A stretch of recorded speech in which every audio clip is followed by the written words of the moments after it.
All right, it's now official. It's all going on the official record of the Carter Barron Alliance. You look great, Bonnie. Now that we're recording. So I would love to just give you each a chance to share a little bit about some of your memories of the Carter Barron. If you have something to show, please do that too, but we also would just love to hear your stories. Is anyone willing to go? I'll be glad to start. My name's Claudia McCoy, and this goes back when I guess first graduated from college in DC. Back in those days, there were season passes you could buy for the entire summer. So you could go to, whatever show you wanted for week X and week Y. And it was great because we went just about every week to see a show. And there were a group of us that bought those season passes. So it was a great summer pastime for us to hear the music we love.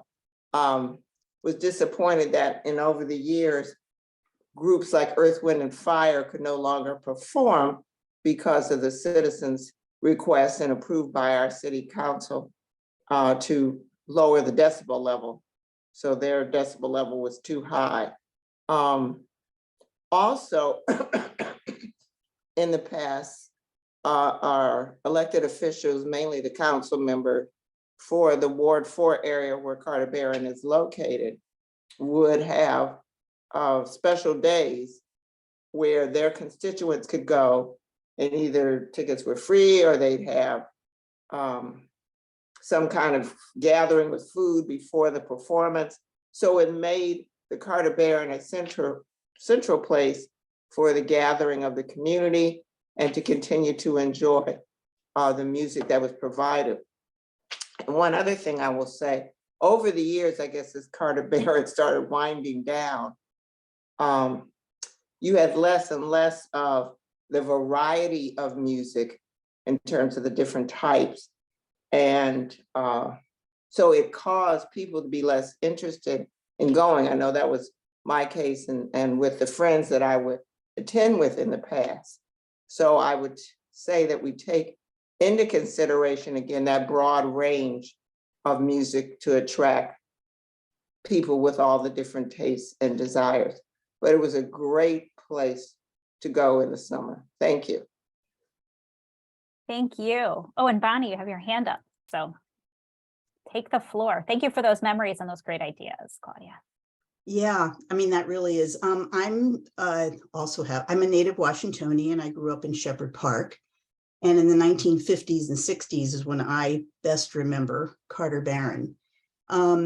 We used to go every summer to see Harry Belafonte, who always had Miriam Makeba singing with him, which opened me up to hearing, music from African countries that I had never heard about or I hadn't studied yet, but just to hear and how she did the clicking song and just all the different cultural things that I was exposed to.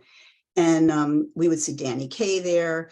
And I still have these tickets from September 1st, 1966. My mother and I paid $3.75 for reserved tickets. Anyway, you can't see it, to see Peter, Paul, and Mary. So I still have the program with all of all the businesses that were here in 1966 that I'd say probably 90% of them are no longer here anymore.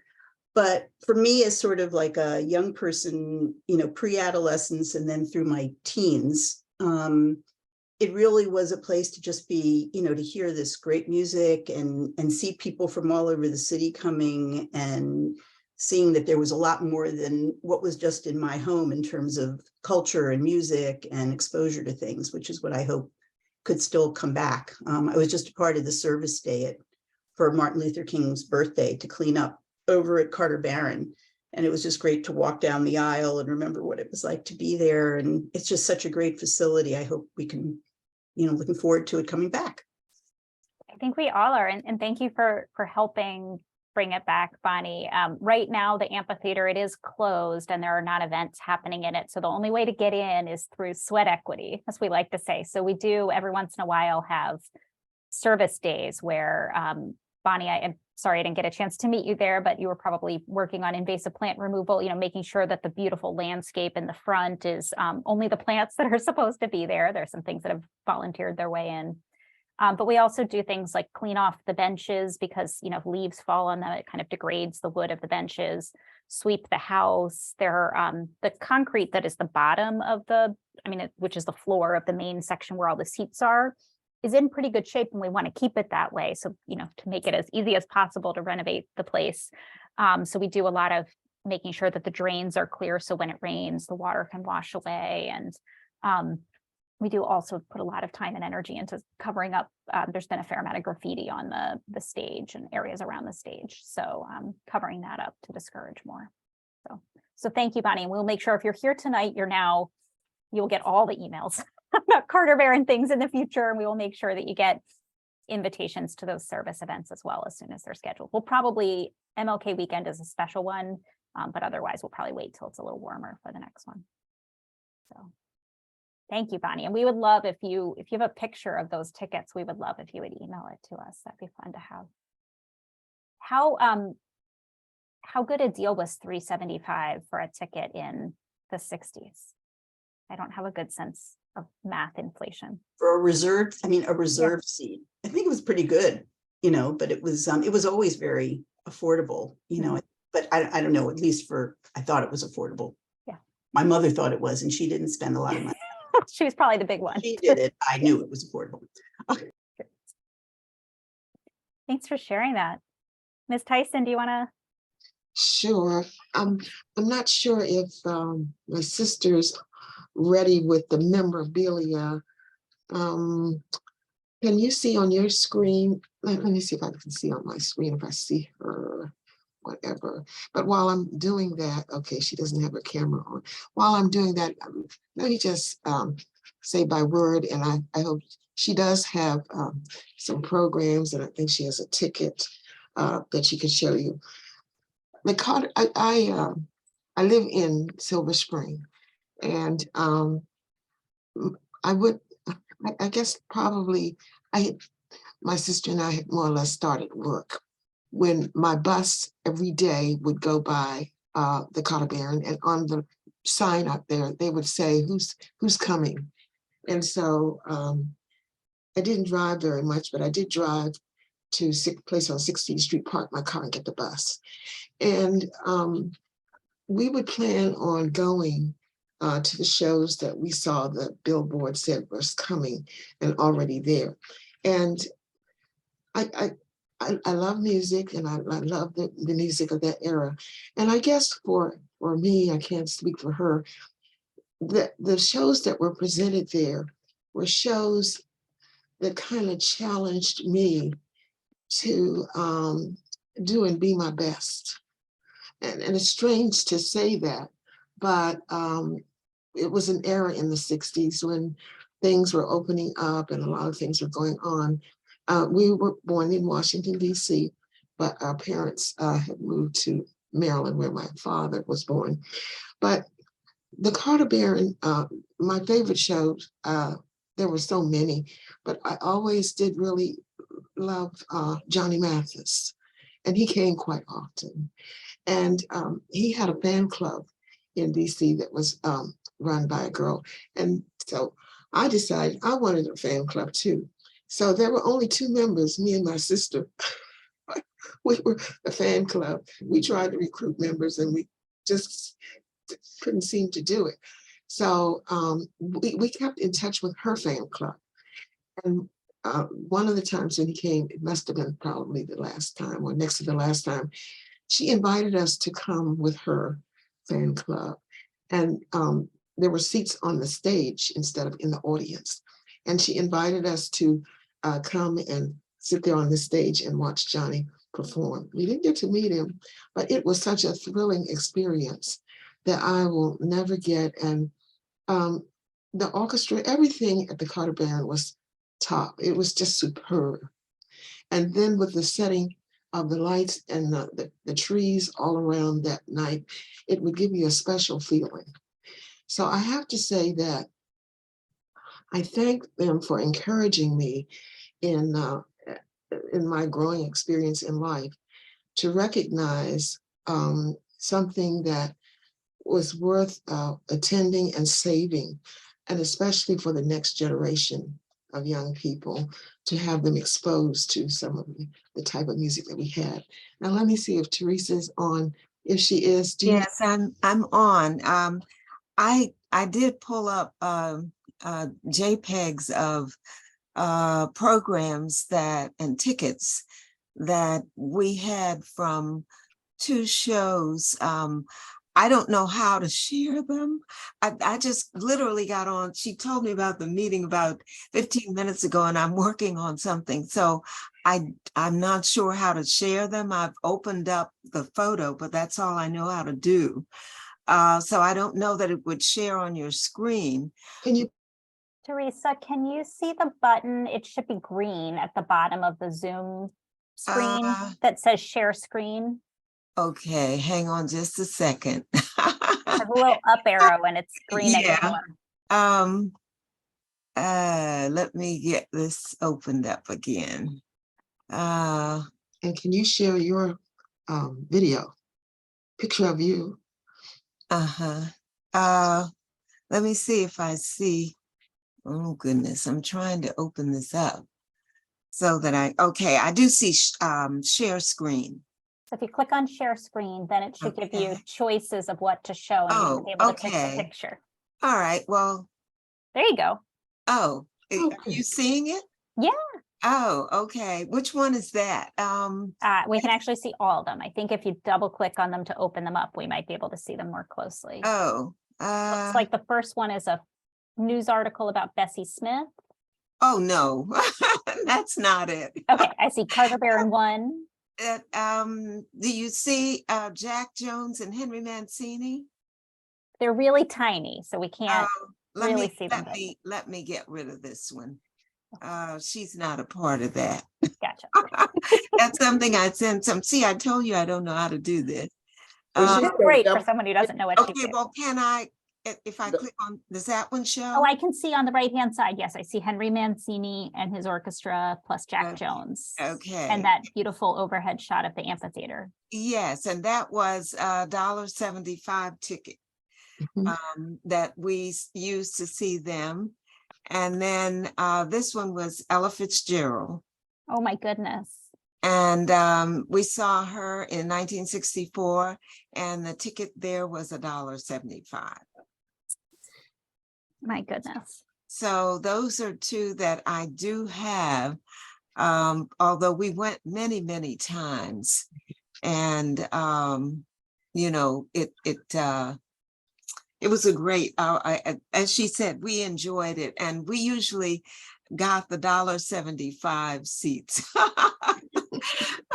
But you could get orchestra seats for $4 or something like that, which was really very nice. We just never did. That's So yeah, that is, I think that's it for me. Thank you for sharing those so much. Okay. And how fun that you and your sister went together. Yes, well, we had a couple of girlfriends since we were teenagers. We would go to the Carter Barron, we'd go to the Howard Theater. There was just a lot of very inexpensive entertainment available. And unfortunately, I don't see that coming back. And certainly not at those prices, but I agree with the comment that the young lady made about diversifying the entertainment so that there's an appeal to various groups of people. Because when we went, they had all kinds of popular entertainers of the day. So it wasn't just limited to rock or anything like that. They even had, I remember there was something there, a couple of plays or some musicals or something, Jesus Christ Superstar. Oh. We didn't go see that. But I mean, they would have various forms of entertainment that appeal to a fairly broad audience. So, you That's know, wonderful. Mhm. yeah, Thank you. okay, well, You know how to stop sharing your screen? no, I Danielle? don't. How, stop share. Okay. Yeah, there you go. I'm learning, even today, I'm learning some things. Learning some new tricks. We appreciate everyone's cooperation. Who else has a story to share? This is Bonnie. I just wanted to follow up on what these other women have said, which is wonderful. I was looking through the program and seeing that the opening act for Peter, Paul, and Mary that night was Odetta. Oh, Yeah, think about these people who became on their own, and yet back then she was sort of the, the opening act. But I mean, what a great full program to have both of them and protest songs and all. So I've heard from lots of people that one of the things, not necessarily naming specific artists, but that it was always fun to see artists before they got really big, because the Carter Barron, I think it's huge. It has about 4,000 seats, but it's not a giant stadium. So it's One other thing I might add is that for me, it was hard for me to find my car with all the cars that were in the parking lot. So that meant you had to kind of sort of hold back and kind of wait. And but the people, everybody coming from the concert, I think I've heard the comment before, we were all so happy. We were talking to each other. I mean, we didn't know each other, but we talked. And we enjoyed the evening together. And so by the time half of the lot had emptied, I found my car. And then we just sat there and just waited patiently till people got out, and we all went out orderly and things like that. But it gave you a sense that you were there with someone you didn't know, but deep down inside, you all had the same feeling. we need to bottle that. Yes, Ms. Bowman. My parents moved to 1215 Ingraham Street in 1954, and they started going to shows at the Carter Barron soon thereafter. In 1961, we moved 4 blocks to 16th and Kennedy. And on July 8th, 1967, my parents hosted Duke Ellington and Oscar Peterson, and Ella Fitzgerald was supposed to come, but she didn't, after their show at Carter Barron. So I have a couple of pictures. This is one of Duke Ellington and Oscar Peterson. And Did they just invite him over, or did they know him beforehand? he was part of the show, and the band, everybody came. My parents invited everyone on the block. Just because you were nearby, or?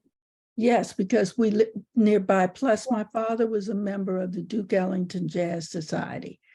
And so they would host something after the show. And since we lived so close.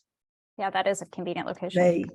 And so it was called, You Are Invited to Enjoy with DEJS, that stands for Duke Ellington Jazz Society, Chapter 90, an evening of steaks and syncopation on Saturday, July 8th, 1967, after the show.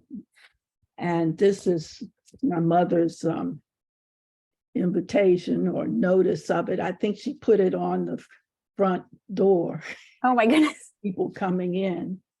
And the bottom picture, Duke Ellington is signing my mother's name on her name tag. Oh, wow. So she has his signature down here in the corner. My mother just died in December 2020 at the age of 98. And I think, let's see, this is another picture. This is a picture of Duke signing my mother's badge, and some of the women who came around him. That's incredible. What was he like? Very, very outspoken, very friendly, wide awake at by this time it's midnight, 1 Yeah. a.m. and the music was blasting and people were having a wonderful time. That's wonderful. Did he play again when he was at your home? No, he didn't play that night. This was outside in our backyard. But he's a DC native. Mhm. So that also meant a lot.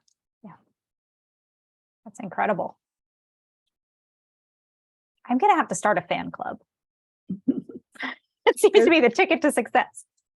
There's still a Duke Ellington Jazz Club. And I think I sent something to Tony Richardson where he can get in touch with the widow of the former historian of the club, because I think he may have other materials Oh, that'd be great. Thank you. related to Carter and Barron and Yes. their shows.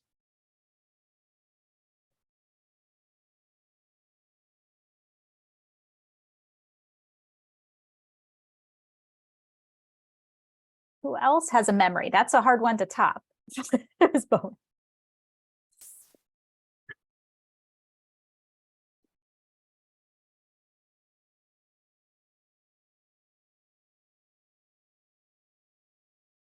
I have a question if no one's gonna, I'm looking at the program and knowing that it says the Feld brothers present their 13th season and it's in partnership with the National Park Service. And I just wonder, as the whole process is going on, to think about,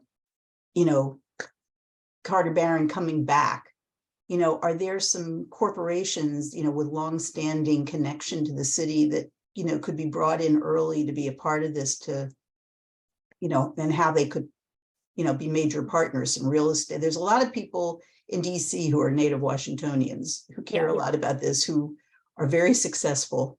Well, we would be delighted to speak with anyone who would like to support the restoration philanthropically. We do expect the National Park Service to cover some of the costs and public funds to go into it because it's such an important icon. But we know that if we want to get it done, to really be able to attract the Duke Ellingtons of today, we want, top-notch things. So the Conservancy is the philanthropic partner to the National Park Service for Rock Creek Park, so we can facilitate donations, and I'd be happy to talk to anyone who's interested. But the Feld brothers were actually, the National Park Service subsidized the performances so that they could be accessible economically and give you guys those great ticket prices. But the Feld brothers were the operating partner for the amphitheater. So they picked the artist and did the contracts with the artist, and they ran the concession stand they hired people to run the concession stand, those sort of basic operations under an agreement with the National Park Service. And then once the Feld brothers stopped doing that in the 80s, the National Park Service operated the amphitheater themselves. And I don't know if any of you went during that era, but Ranger Rita was the woman who ran the theater for a long time, and she actually still works for Rock Creek Park, though obviously not in the amphitheater. But after, in 2008, when there was the economic collapse, there was also a big change in the way the federal budget worked. And, you probably all read the Post, know the same things I do about the federal budget, which basically means the National Park Service, they don't actually get their budget. The federal government tends to run on continuing resolution until the spring almost every year. This year's kind of a notable departure. And the National Park Service can't make contracts to have performances until they have their budget. So it became this, there was sequestration and less money in the federal budget, and then they just couldn't even make those contracts. So it became really difficult for them to have shows, which was why there was so much less going on. And then after about 2008, there was much less philanthropic support because of the recession that was happening at that time. So the Park Service is very focused right now on the physical construction, just getting those schematic drawings done, et cetera. But then they'll be thinking about, I think they've decided that they will need an operating partner. So, whether that's a lease or a contract or, what sort of agreement, I think they're still working out the details.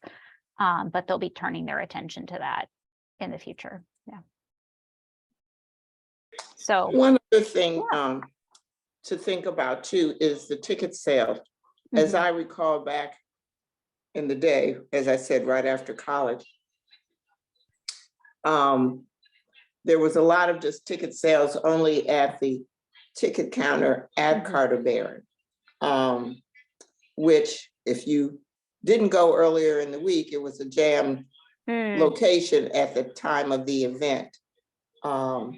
So, but then later there were opportunities to buy tickets elsewhere, or not just at the amphitheater's ticket box office, but some other places I don't remember. But I just wanted to mention that as something to continue to think about if we go back into having some kind of regular concerts, performances, other events. As someone mentioned, there were some other events, plays, and some things that also occurred there. And one of the other things, which I'm thinking some of the others may have experienced, we would make a night of events for us and go, and we might have dinner before or go somewhere after and have dinner and share again about the great experience we just had with the concert or performance. So I just wanted to add that. Thank you. I appreciate that. And certainly I think there are many more efficient ways to distribute tickets nowadays than, just being at the box office, Certainly we all buy things online and use our phone. So I imagine that there will be more ways. Back in the 70s, that was not an option. There was no place to buy stuff online. Indeed, indeed.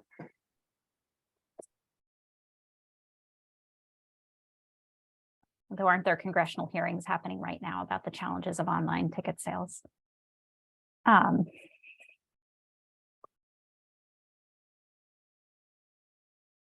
One of you, Claudia, I think it was you mentioned Peter, Paul, and Mary. I spoke recently, and Bonnie said that. That was Bonnie. I was sorry, getting the stories mixed up. There you go. Now I have proof. Amazing. I spoke recently with Seth Hurwitz, who manages IMP, which owns the 930 Club and the Merriweather Post Pavilion. And Peter, Paul, and Mary was apparently, his parents took him when he was a kid. It was the first show he ever saw anywhere. So lots of good things to come out of the Carter Barron.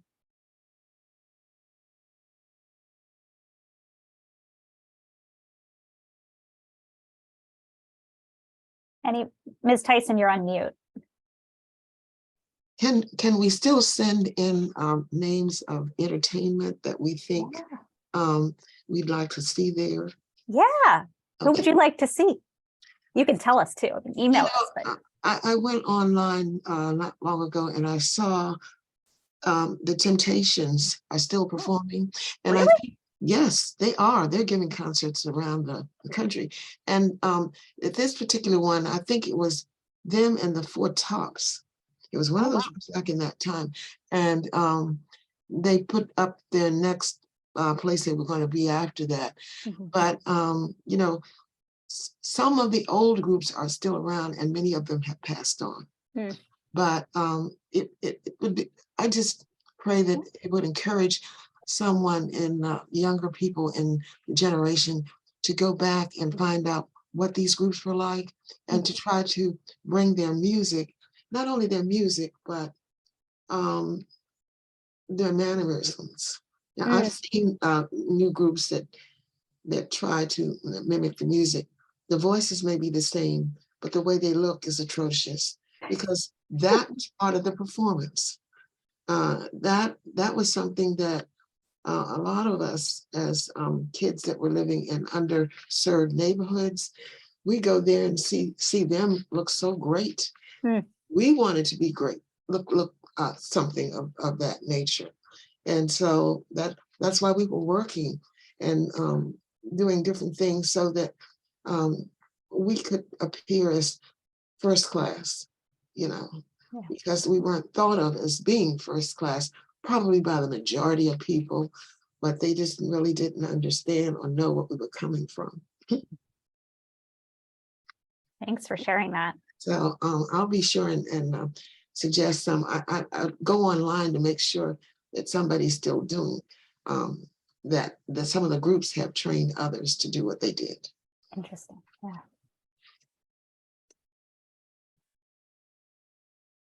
Would anyone else like to share a memory of the Carter Barron?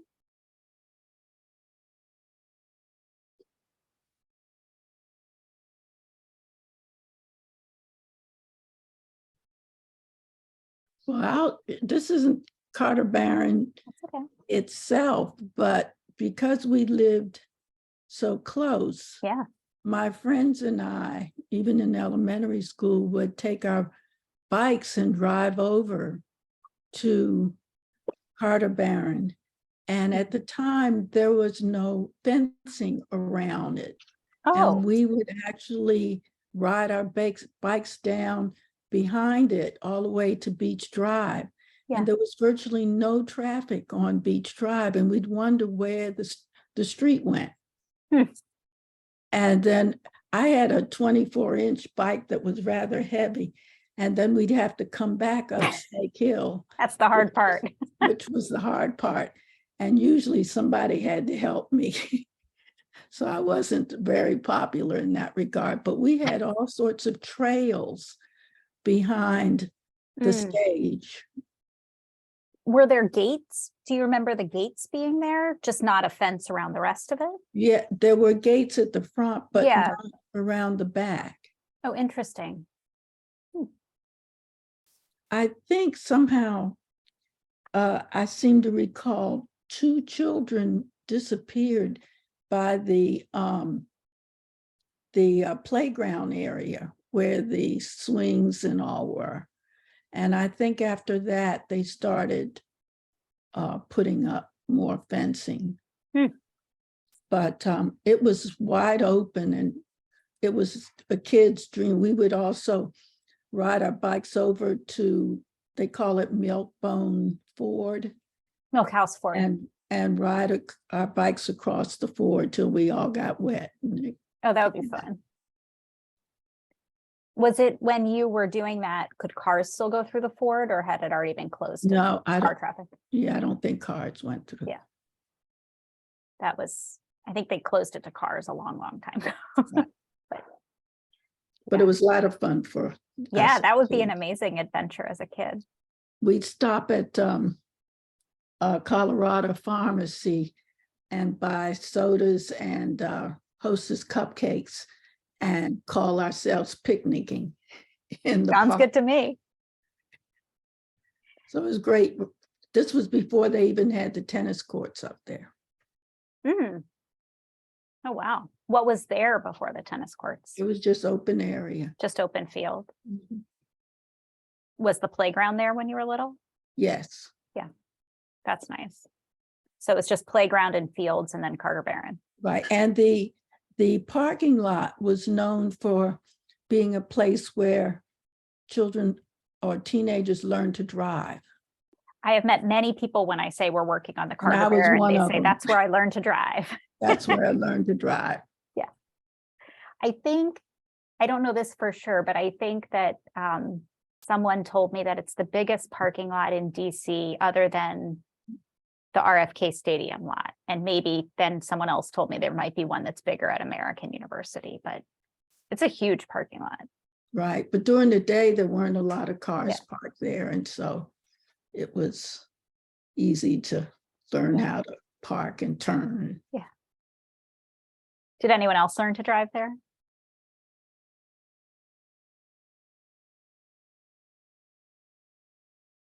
Ms. Bowman, do you still live near 16th and Kennedy? Not far. I live right off of 16th at the DC line. Okay. On Verbena, the last street in the district. Oh, So I'm lovely. just up the street. Leslie learned to drive at the Carter Barron. Claudia, were you going to say something? Oh, I didn't realize that. I'll mute myself. I That's think okay. someone else did say something about the parking lot in terms of taking time because you knew it was packed when you went to a concert. Mhm. So we usually didn't rush out. We kind of wait till everybody left because again, feeding out on 16th Street, no matter which exit you took out of the parking lot, there was going to be traffic backup anyway. So you again continue to make it a social event until you felt like you could get your car out of the parking lot. But Yeah. it is a blessing to have a parking lot that you could go to and park to go to an event, because nowadays it's hard to park anywhere that you happen to go within the city. So please keep the parking lot. I don't think anyone's planning to take the parking lot away. Okay. It did, a few years ago now, they installed, I don't know if you've seen that they've put kind of rain gardens in the parking lot, which means, you know, because the parking lot is a solid surface, when it rains on the parking lot, all that water runs off, and it would normally flush down into Blagden Run and then into Rock Creek, and carry a lot of pollutants with it. So now there are these beautiful gardens in the middle of the parking lot that capture all of that water and allow it to soak into the ground, and it doesn't cause as many pollution problems for Rock Creek. I know some of the parking lot is used when they have the tennis tournament. Quite a bit of it, yes, gets used. I don't know, I don't think I've seen the gardens you're talking about, but that would probably obstruct them. But again, it's put to good use again. Yeah, yeah. Where were the places a couple of you have mentioned making a night of it? Did you picnic in the park at those picnic groves, or did you go to places nearby to eat? Leslie, did you work at the Carter Barron when you were in high school? You said it was a sought out opportunity.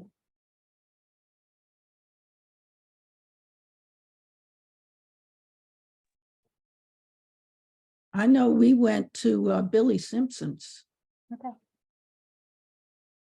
which stayed open till 4 a.m. Oh, and had the best, what they call it, hamburger club. club sandwiches? Yeah, it was, anybody remember the name of the hamburger? It was made with toast, not bun. No. And it was hand packed. I don't know what seasonings they put into it. Claudia, you remember Billy Simpson's on Georgia? Yeah, I remember Billy Simpson's. I think I mainly had the steak when I went, so I don't remember the sandwiches. I'll just say something else that's not related to Carter Barron, but a few weeks ago, it was after the swearing in of the mayor and the council and attorney general, et cetera. We wanted to eat, and so we went in the Marriott Marquis, and they had Mighty Mo's and Teen Twists. Oh, So if any of you ever went to Hot Shops. Yeah. Hot Shops, because those were like our favorite sandwiches, we went berserk, and of course we ordered one of both. As you So, should. And there was a Hot Shops on Georgia Avenue yeah, between Gallatin and Farragut. It's where is there a fire station there now? That sounds right. I can kind of Yeah. visualize that. Yeah. Yeah. But that's where the Hot Shop was. That's where everybody went after the parties. Ah,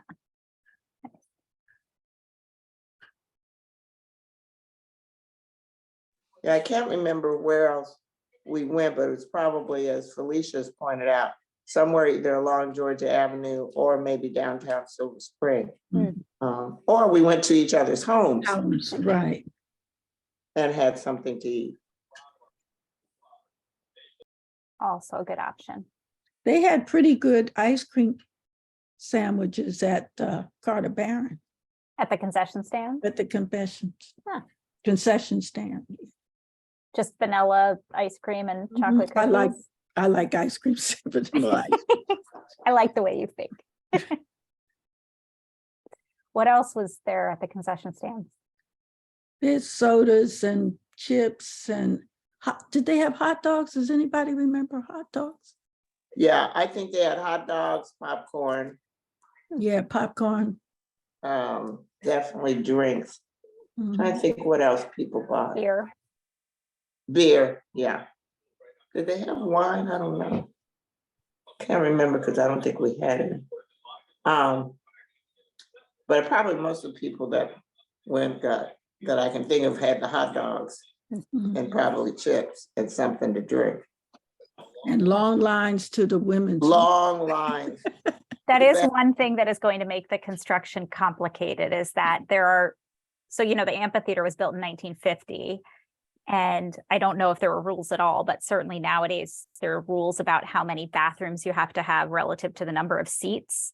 So they will need to add lots and lots of bathrooms because there are only 12 in the whole facility, 12 or 20 in the whole facility. I think there's some that were only for performers. So they'll have to add a lot of bathrooms, which means they'll have to add plumbing and so forth. And Yes, so on. the That seems like- bathroom, and there were always lines at the refreshment stand. Mhm. well, the two go together. Yeah. Yes. Thanks so much for joining us, Bonnie. We're excited to keep progress going towards the Carter Barron, and thanks for joining tonight. Okay. Well, you all have such wonderful memories of the amphitheater. I'm really tickled to hear all of them. And I think the earliest show that I've heard anyone say is I met a gentleman who said he was in high school at the time, and he and his friend snuck in and they saw Louis Armstrong perform in the late 50s. That's the furthest back report of an actual show that I've heard. So, but Ella Fitzgerald is pretty incredible. Yeah. That must have been something.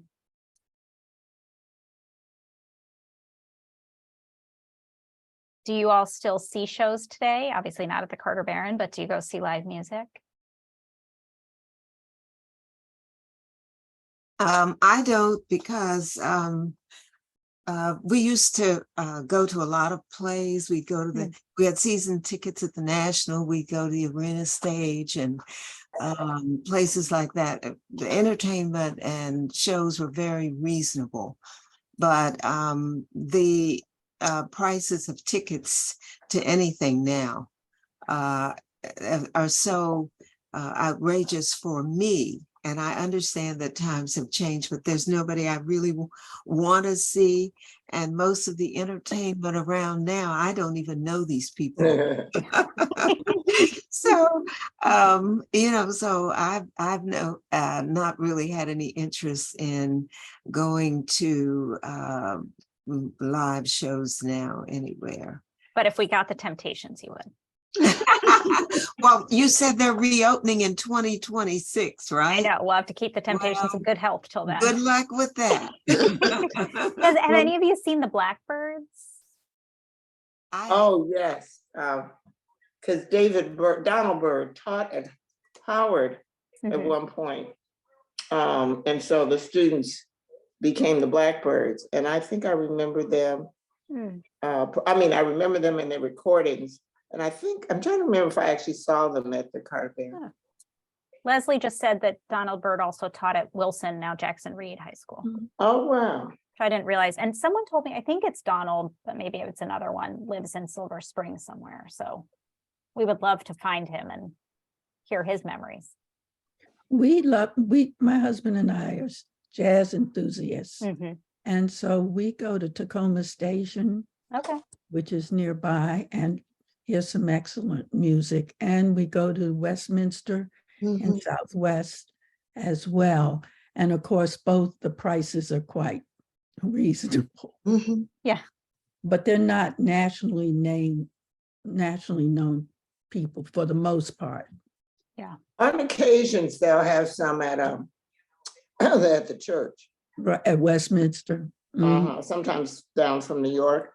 But Right. I didn't know anybody was still going to Tacoma Station. So thanks for letting me know. Yeah, we just started going, Claudia, a few weeks ago, and we've heard some excellent talent.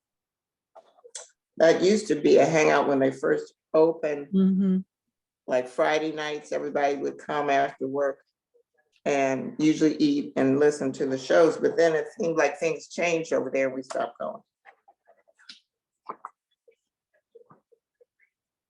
Wow.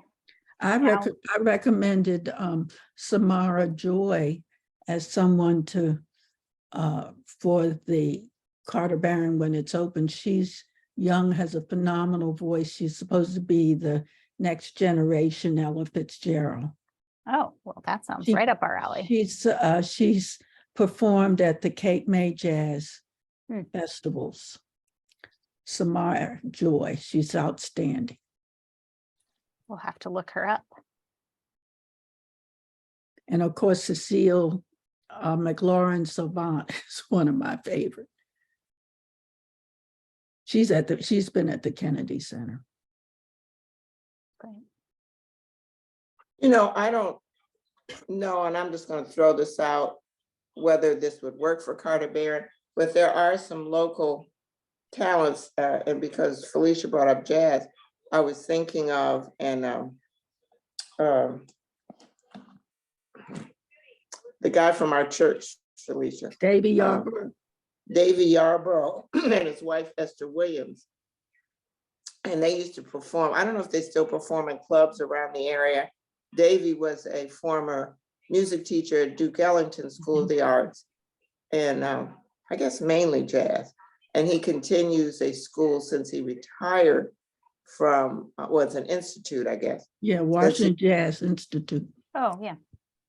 So he's still teaching students there and does some events around town with the students. Mhm. So I don't know whether that would be something, sometimes local talent that we might want to feature at Carter Barron. I think some of the people Felicia just mentioned are local. Yeah. So anyway, that's just an idea. I'm not saying you should or shouldn't, but just a thought. Yeah, And no, those are great ideas. Wynton Marsalis is on his advisory board. So Oh. he- Yes, and he got Winton to come to the Yes. church and perform for a fundraiser. He flew in from London just to do that concert and got back on the plane and went back. I said, you really are a good friend of him. And Claudia, I've forgotten her first name, Holt at Peoples. Her son has been. Oh, Jackie Hope? Oh, no. No, not I'm Jackie sorry, wrong Holt, person. at church, at Peoples. Her son, Corcoran Holt, has been in New York, and he's now a jazz player. We've seen him at Tacoma Station. In fact, he'll be there again, I think, February 25th. Okay. He's excellent.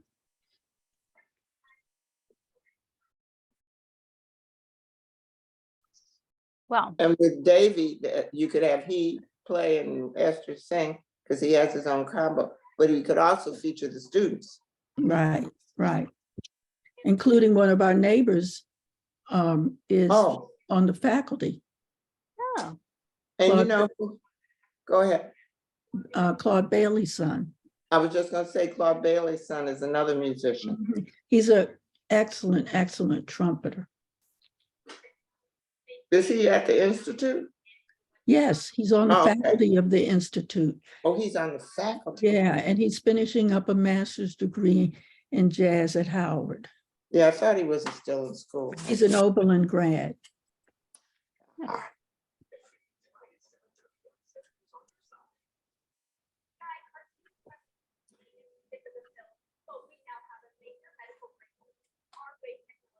you all have been so generous with your memories and I like all these ideas for the future. They're obviously, we're many, many steps away from picking acts to open things, but really excited to think about what can be and honoring the past, but also finding new voices and opportunities for the future. So we are just coming up on 6 o'clock now. So it will be, I know I'm planning to have some dinner. How about the rest of you? And unfortunately, there's not a hot dog stand to go to, or a hot shop that would hit the spot. But we will, Tony is just back from his family leave, and he and Romy, who works with him, will be putting together a whole set of events for the spring. I think you all have given us some really fantastic ideas about ways to honor some of the history at the Carter Barron, and to get some ideas for the future. So please keep your eye on your email. We will send you more messages, and we'll probably follow up to ask if you'll share some photos of some of those great images that you had. And please don't hesitate to reach out if you have more ideas or questions. And I forget who asked, but someone asked if there's a list of everyone that's ever performed at the Carter Barron. And we do have a list. I'm not sure it's 100% comprehensive, but I'll see if there's a way we can add it to our website so that people can, sometimes that jogs some memories. Thank you for the opportunity to share. Oh, anytime. I'm sorry to cut you off because I feel like if we kept going, we'd get some more great stories. But sounds like you all have had some amazing adventures, and I, wish all this fun and joy for the future generations of Washingtonians. So looking forward to making that happen with all of you. Thank you. All right. Thank you. I'll have a wonderful evening. You too. Bye-bye.